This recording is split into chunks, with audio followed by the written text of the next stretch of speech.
எப்படி கேரளத்து கோயிலுக்குள்ள எல்லாம் சட்டை போட்டு போகக்கூடாதோ அதே மாதிரி திருவட்டாறு ஆதிகேசவ பெருமாள் கோயிலுக்குள்ள போகும்போது நம்ம சட்டை அணிஞ்சு போக முடியாது.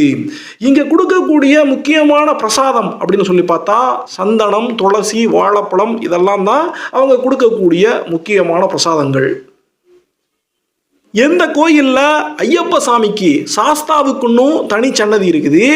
அங்க கார்த்திகை மாசத்துல சபரிமலைக்கு மாலை போட்டு போகக்கூடிய அந்த சாமிமார்கள் எல்லாம் வந்து இந்த கோயில்ல இருக்கக்கூடிய சாஸ்தாவுக்கு பஸ்மாபிஷேகம் எல்லாம் பண்ணி அங்கிருந்து சாமியை கும்பிட்டுட்டு தங்களுடைய மாலைகளை எல்லாம் போட்டுக்குருவாங்க. எந்த கோயில்ல திருவோண விழா அந்த ஓண உற்சவமானது நடக்கும்போது ஓணவில் அப்படின்னு சொல்லப்படக்கூடிய ஒரு வில்லானது அந்த திருவனந்தபுரம் ராசாமார்களால நியமிக்கப்பட்ட அந்த ஆசாரியால திருவோண வில்லானது செஞ்சு இங்க இருக்கக்கூடிய சுவாமிகளுக்கு சமர்ப்பிக்கப்படும். இதே மாதிரியான வழக்கமானது பத்மநாப சுவாமி கோயில்லையும் அந்த காலத்திலிருந்தே இந்த திருவிதாங்கூர் ராசாமாருடைய குடும்பமானது சமர்ப்பிச்சுக்கிட்டு தான் வந்துகிட்டு இருக்காங்க. கிருஷ்ண ஜெயந்தி உற்சவம் நடக்கும்போது இங்கே கோயிலில் ஸ்ரீ கிருஷ்ண பரமாத்மாவும் பலராம சுவாமியும் தொட்டில்ல வச்சு பக்தர்கள்லாம் வந்து அவங்கள கும்பிட்டு ஆட்டி விட்டுட்டு போகக்கூடிய வழக்கமானது கடைபிடிக்கப்பட்டுக்கிட்டு இருக்கு.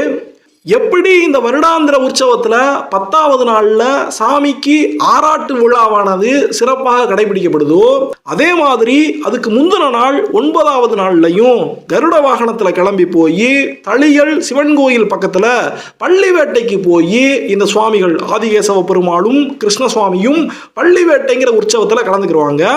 அப்போ தேங்காயில அம்பு விடக்கூடிய அந்த பள்ளிவேட்டை நிகழ்ச்சியானது பக்தர்களுக்கு நடத்தி காட்டப்படும்.